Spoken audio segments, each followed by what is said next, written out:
이 교회개혁 실천 연대 교회문제 상담소에서 지난 2025년도에 상담한 그러한 내용들에 대한 그러한 통계가 나왔습니다. 이 86개 교회를 대상으로 114회 상담을 진행했다고 합니다.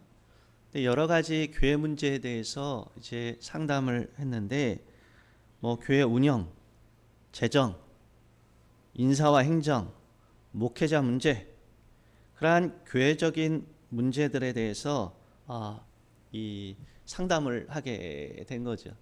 그런데 그 상담 중에 또 상당 부분을 차지하는 부분이 무엇이냐면 개인 간의 분쟁이 있었다는 겁니다. 그래서 교회 안에서 교회 성도들 간의 개인적인 분쟁을 놓고 이 상담을 받고 그것에 대해서 어떻게 해야 될지 의견을 구하게 되는 것이죠. 그런데 문제는 이러한 교회 내의 문제들이 어떤 이러한 기관이나 또 교회 내의 그런 상담이나 치리, 교회는 치리가 있거든요. 치료로 끝나는 것이 아니라 민사소송을 통해서 세상 법정에서 해결하려고 하는 경우가 많이 있었다는 말입니다.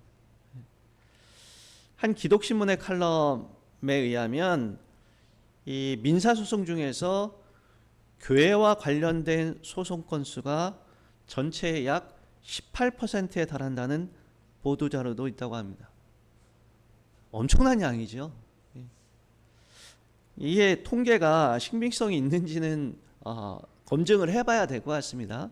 그렇지만 교회 관련 소송이 많은 것은 사실인 것 같습니다. 교회의 이러한 모습은 사실 교회의 영적 권위를 잃게 하고 복음 전파에 있어서도 큰 걸림돌이 되는 것이 사실입니다. 세상 법정에서 다툼을 벌이는 모습을 보면 교회 나오고 싶겠습니까? 막 보면은 싸우는 모습뿐이고, 세상 그 법정에서도 누가 올래 누가 잘못했네 그러면서 싸우는 모습을 본다면 이게 복음 전파에 걸림돌이 될 수밖에 없는 겁니다. 교회 안에 그런 다툼이 언론에 등장하고 법정에 등장하는 것은 사실 그리스도인으로서 부끄러운 일이 아닐 수 없는 거죠. 사랑의 공동체여야 될 교회가 세상에 의해서 판단받는 그러한 현실이 사실 참담하기도 하고 부끄럽기도 한 것이 사실입니다. 이 오늘 본문은 고린도 교회의 이러한 문제를 다루고 있는 거예요. 고린도 교회 안에 여러 가지 문제가 있었다고 했습니다. 그래서 먼저는 무엇을 다뤘습니까? 분열의 문제. 그래서 여러 당파로 나눠져 있었다고 했습니다. 또 한 가지는 음행의 문제였습니다. 그래서 심각한 음행의 문제가 그 교회 공동체 안에 있었는데 이제 또 다른 문제를 다루고 있는 거예요. 그것은 뭐냐면 성도들 간의 소송, 그 소송 사건이 있는 거예요. 고린도 교회 안에서 교인들 간에 서로 소송하는 그런 일들이 있었던 겁니다. 이 소식을 듣고 바울은 충격을 받은 겁니다. 바울에게 이건 충격적인 사건이에요. 그래서 사도 바울은 이러한 고린도 교회의 모습에 대해서 강력하게 책망하고 있는 것이죠. 1절 말씀에서 이렇게 말합니다. 너희 중에 누가 다른 이와 더불어 다툼이 있는데 구태여 불의한 자들 앞에서 고발하고 성도 앞에서 하지 아니하느냐. 한 지체요 한 몸인 한 공동체 안에서 스스로 문제를 해결하지 못하고 그것을 세상 법정으로 가져간 것에 대해서 바울이 책망하고 있는 거죠. 지금 1절 말씀에서 불의한 자들이라는 표현이 있는데 이 말이 세상 법정이 불공정하고 불의하다는 의미가 아닙니다. 바울도 세워진 세상의 그런 권위에 복종할 것들에 대해서 가르쳤어요. 그리고 그 자신도 로마 법정에서의 올바른 재판과 대우를 요구하기도 했습니다. 여기서 불의한 자들이라는 그런 표현은 그리스도인에 대비되는 그러한 비그리스도인이라는 의미로서 이러한 표현을 쓰게 된 겁니다. 지금 바울이 강하게 질타하는 것은 세상 법적이 잘못됐다, 그러한 의미가 아니라 그리스도인 사이의 그 문제, 즉 교회 내에서 해결해야 될 그러한 문제를 세상에 맡겼다는 것에 대해서 책망하고 있는 겁니다. 여러분, 교회 내의 그런 문제들, 특별히 성도들 간의 일을 세상에 맡기는 것이 부당한 이유는 무엇입니까? 사도 바울은 왜 부당하다고 얘기할까요? 첫째는 그리스도인들이 세상의 판단을 받는 것이 아니라 오히려 세상을 판단해야 하는 의치에 있는 사람이 그리스도인이라는 거예요. 예. 여러분, 2절 말씀을 다시 한번 읽겠습니다. 시작합니다. 성도가 세상을 판단할 것을 너희가 알지 못하느냐?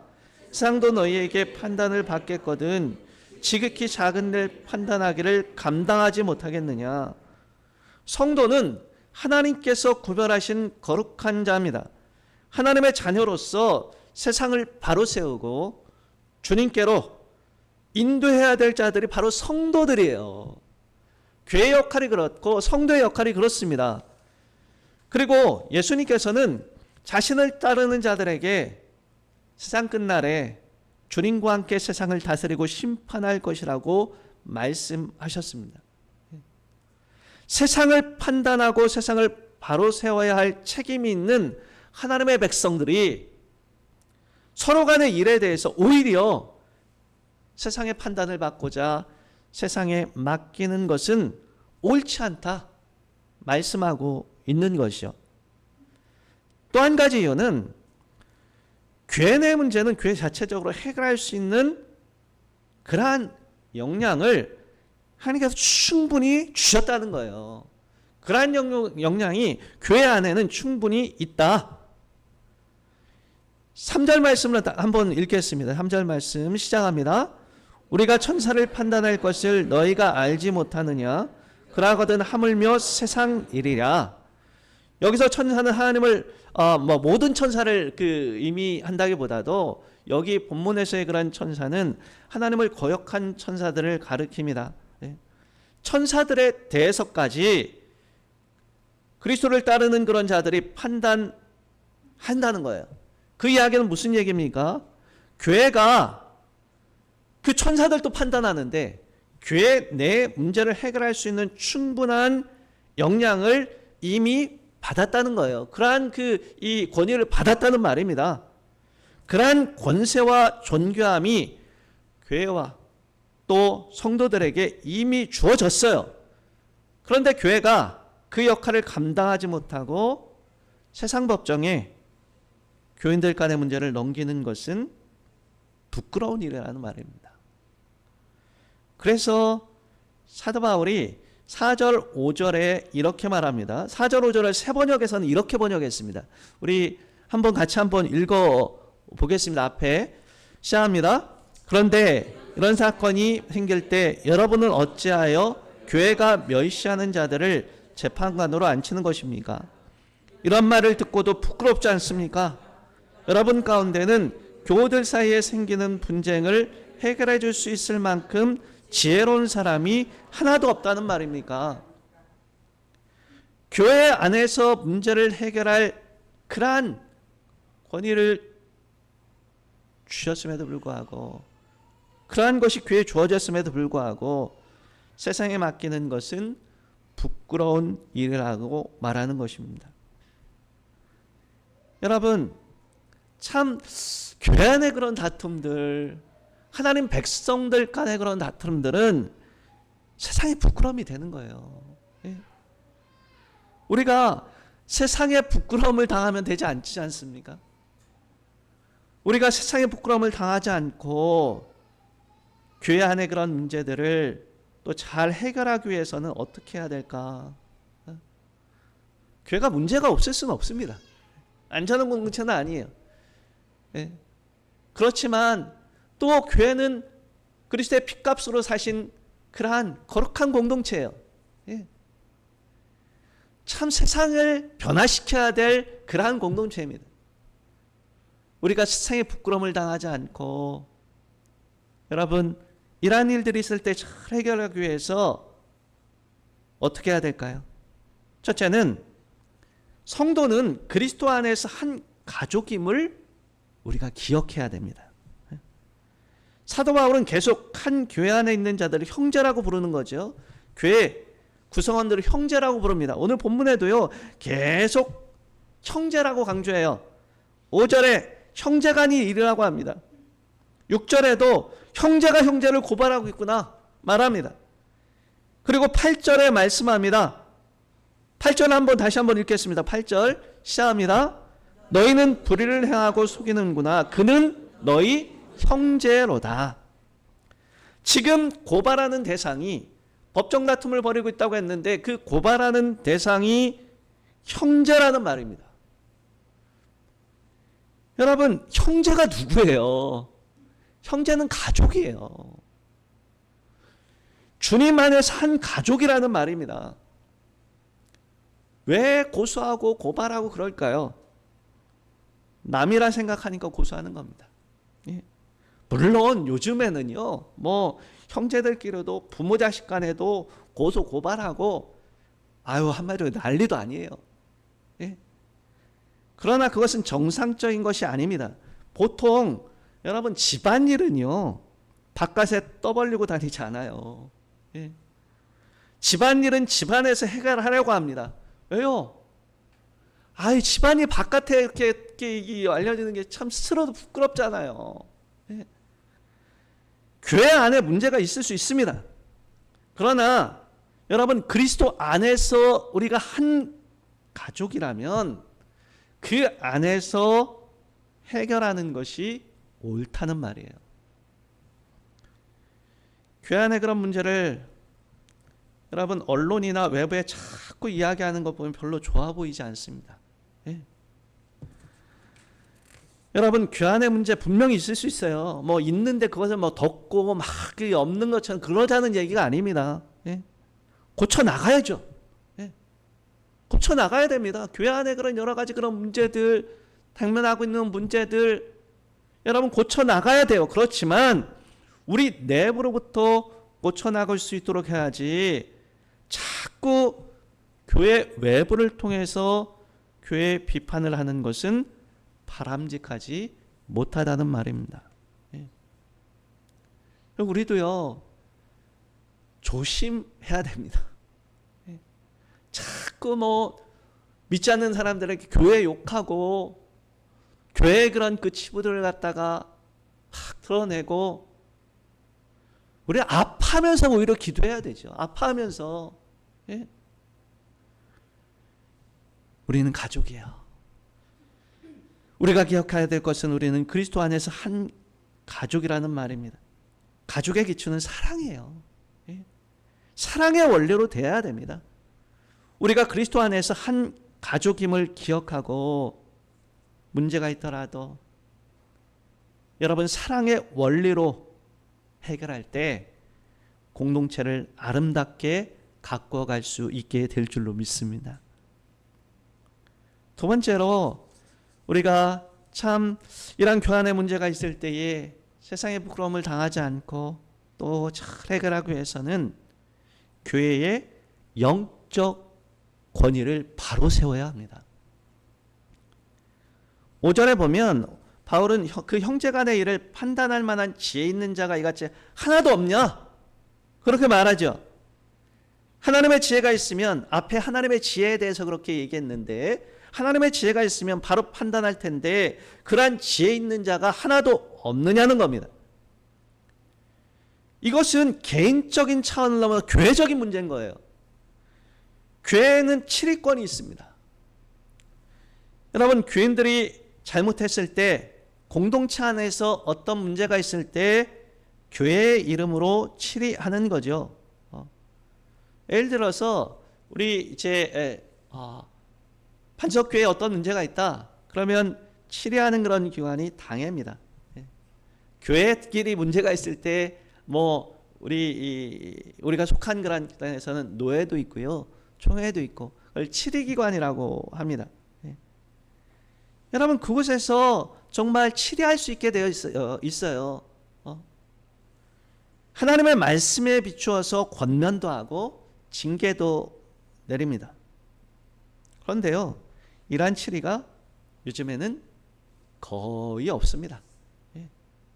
거의 없어요. 왜 그럴까요?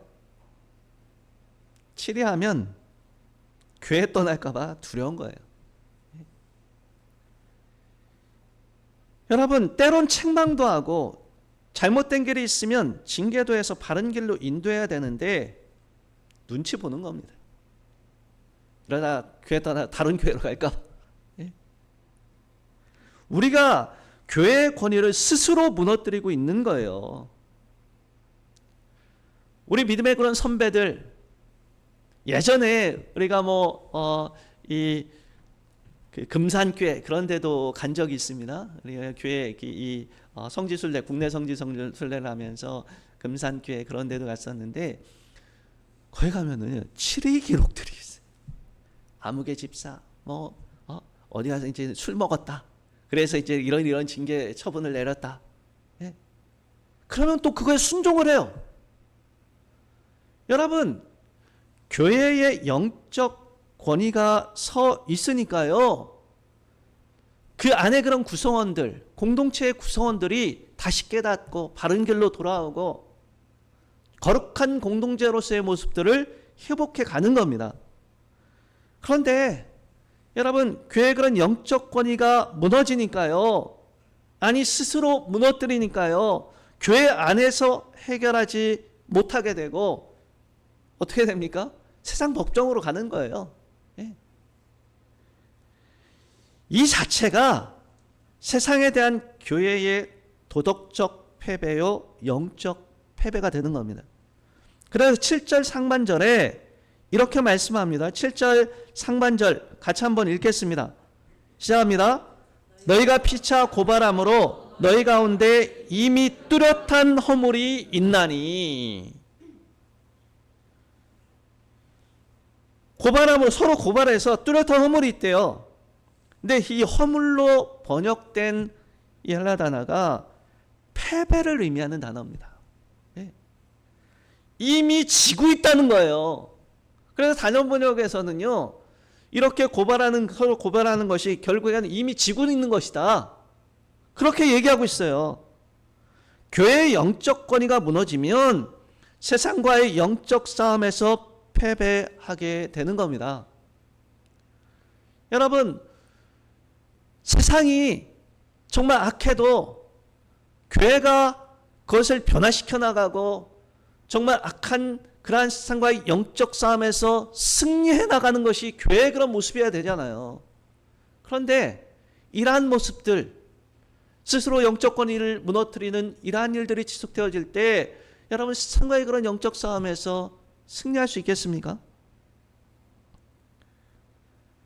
교회의 영적 권위를 다시 세워야 되는 거죠. 여러분, 우리 스스로가 교회의 권위를 무너뜨리면, 우리 스스로가 교회의 권위를 바로 세우지 않으면 결국 우리 모두가 세상으로부터 부끄러움을 당하게 될 것입니다. 여러분, 우리가 교회 너무 소중하잖아요. 교회를 소중히 여기고 교회의 영적 권위를 바로 세워서 세상과의 영적 싸움에서 날마다 승리하며 살아가는 우리 모두가 될 수 있기를 주님의 이름으로 축복합니다.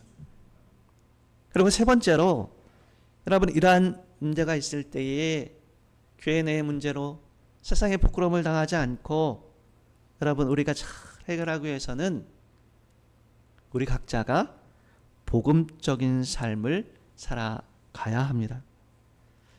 7절 하반절에서 8절의 새 번역은 이렇게 번역했습니다. 같이 한번 읽도록 하겠습니다. 시작합니다. 차라리 억울한 일을 그대로 당하는 것이 어떻습니까? 또 사기를 그대로 당하는 것이 어떻습니까? 왜 그렇게 하지 못합니까? 여러분, 도리어 서로 억울하게 하고 속여 먹습니다. 더구나 교우들끼리 그런 짓을 하고 있습니다. 무슨 말입니까? 뭐 문제가 있다는 것은 서로 간에 이제 좀 다툼이 있다는 것은 그 안에 이제 분명히 문제가 있다는 거예요. 억울한 일일 수도 있어요. 예? 또 사기를 당할 수도 있습니다. 그런데 뭐라고 말합니까? 좀 억울하더라도 또는 사기를 당했다 하더라도 양보하는 마음을 가지라는 말이에요. 왜 그렇게 못하느냐? 왜 그렇게 못하느냐? 그렇게 하는 것이 복음적인 삶이라는 말이에요. 사실 세상적인 관점에서 보았을 때는 말도 안 된다고 생각할 겁니다. 억울한데요. 손해봤는데요. 억울하고 손해보는 일이 있으면 아니 법정에 고소해서 손해당하지 않도록 억울한 일 당하지 않도록 하는 것이 당하지 않느냐? 세상적인 관점에서 봤을 때는 이런 말이요. 쟤 무슨 말이야? 그렇게 말할 수 있습니다. 그런데 복음적인 삶은 다르다는 말이에요. 특별히 누구들 간이에요? 성도들 간이잖아요. 예수 믿는 사람도 사실 불완전한 사람이라 성도들 간에 얼마든지 다툼이 있을 수 있습니다. 뭐 예수 믿으면 다 그냥 막 뒤에서 막 그 후광이 나와가지고 모든 일 하는 행동마다 모든 것이 거룩하고 그러면 좋을 텐데 그렇지 않잖아요. 연약합니다. 여전히 주님 다시 오실 때까지 그럴 거예요. 그래서 마음에 안 드는 것도 있고요. 막 내 마음을 긁어놓을 때도 있고요. 또 실제적으로 막 피해를 입을 때도 있습니다. 그렇지만 그리스도의 복음 안에 있는 자들로서 우리가 세상과 똑같이 반응하면 되지 않는다는 말입니다. 여러분 마태복음 5장에서 7장까지 산상수훈의 그런 말씀입니다. 그 산상수훈의 말씀 가운데서 이 예수님께서 그리스도인의 그러한 그 윤리에 대해서 그런 말씀해 주시는데 그 중에서 5장 38절에서 42절까지의 말씀에서 이렇게 말씀합니다. 우리 앞에 자막이 있습니다. 한번 같이 한번 읽어보겠습니다. 시작합니다. 또 눈은 눈으로 이는 이로 갚으라 하였다는 것을 너희가 들었으나 나는 너희에게 이르노니 악한 자를 대적하지 말라. 누구든지 네 오른편 뺨을 치거든 왼편도 돌려대며 또 너를 고발하여 속옷을 가지고자 하는 자에게 겉옷까지도 가지게 하며 또 누구든지 너로 억지로 오리를 가게 하거든 그 사람과 심리를 동행하고 네게 구하는 자에게 주며 네게 꾸고자 하는 자에게 거절하지 말라. 여러분 이게 복음적인 삶이라는 거예요. 지금 이 예수님께서 이렇게 뭐 오른편 팜을 치며 왼편도 돌려대고 속옷 가지고자 하는 자 속옷 가지고자 하는 자 겉옷까지 주고 이 대상이 그러니까 이렇게 좀 못되게 하는 대상이 여기에서는 뭐 같은 그리스도인이 아닌 그러한 대상일 수 있습니다. 교회 밖의 사람들에게도 이렇게 대하는 것이 복음 안에서 변화된 삶일진데 여러분 교회 안에 있는 성도들 간에는 말해서 무엇이겠습니까? 여러분 하나님 나라의 그런 백성이 되었다는 것은 하나님 나라의 가치관을 가지고 살아간다는 거예요. 우리가 이 땅에 발 딛고 살아가지만 우리는 천국의 시민권이 있는 자들이라고 했지 않습니까? 예수 그리스도의 은혜로 말미암아서 하나님 백성 되어지고 천국 시민으로서 살아가는 자들인데 여러분 그렇다면 하나님 나라의 가치관을 가지고 살아가는 것이 마땅하다는 말이에요. 그것이 복음적인 그런 삶이에요. 그런데 똑같이 세상 사람들과 같이 좀 마음에 안 든다고 하물며 성도들끼리도 그렇게 치고받고 세상 법정으로 나아가고 그게 하나님 나라의 백성의 모습을 보여주는 것이냐는 겁니다. 9절 10절 말씀처럼 불의한 자는 하나님 나라의 유업을 받지 못할 겁니다. 복음을 알지 못했을 때 고린도 교회 성도들도 그러한 불의한 자의 생활 방식을 따라간 자들이었어요. 그러나 여러분, 그리스도인들은 예수 그리스도로 말미암아 새 사람을 입은 자들이잖아요. 이들도 말하는 겁니다. 예수 그리스도의 이름과 하나님의 성령 안에서 씻음과 거룩함과 의롭다 하심을 받았느니라. 네? 새롭게 되었다는 거예요. 이제는 새 사람이라는 거예요. 여러분, 그렇다면 복음 안에서 변화된 삶을 살아가야 되지 않겠느냐는 말입니다. 은혜의 복음으로 말미암아 새롭게 되었는데 여전히 옛 방식의 삶을 살아간다면 어찌 그리스도인으로서 바르게 서 있다 할 수 있겠느냐는 말이에요. 여러분, 우리가 구원받은 하나님의 백성으로서